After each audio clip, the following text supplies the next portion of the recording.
But it's amazing because you talk about it, how difficult it was and arduous and all that, but now it is totally accepted in the sort of contemporary field to see the body sort of split in different parts and different things happening at the same time on one body. And you started that, and now it's accepted.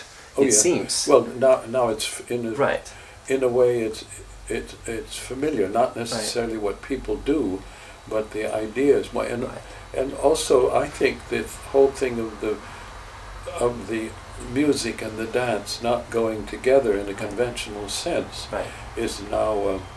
I think piece of cake. I think one of the things that made it is television, not dance on television, but on television when they put sound with what's going on. That's right. And it's not conventional at all. But now it is. Everybody perfectly willingly accepts it. And so it becomes part of your conscious behavior, so to speak.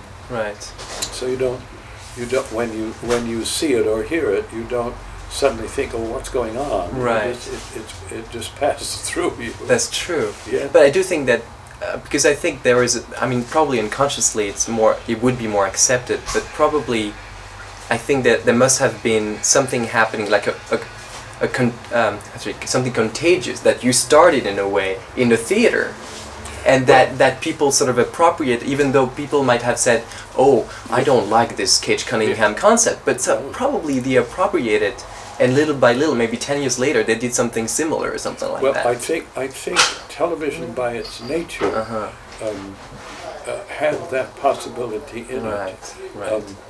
Say they're showing clips very fast of a boxer, then of a ballerina, something else. They can't change the music to fit it. They don't have time.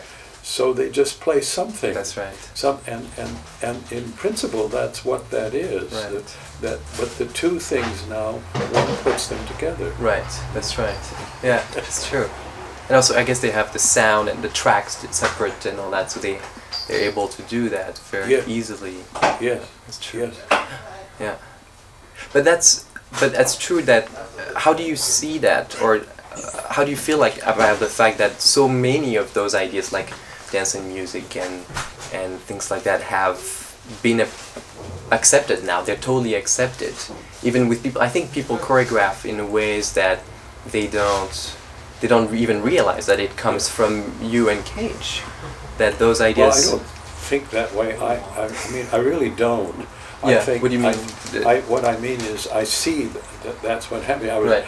Trevor took me to a program at Dance Space last year with a great, it was an AIDS benefit, and there were a great number of different companies, which I didn't know at all, whose work I didn't know at all, and our company was on it, so we were going to see that. So I said, well, couldn't we go early and stay a little longer, because I'd like to see what young people are doing.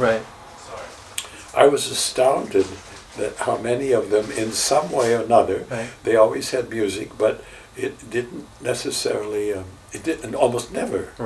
Never. Sometimes it was simply a sort of atmosphere.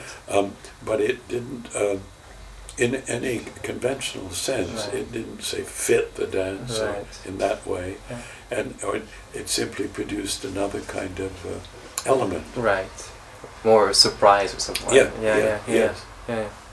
So I think it's, well, I think it's just part of what we do. What we do now, yeah.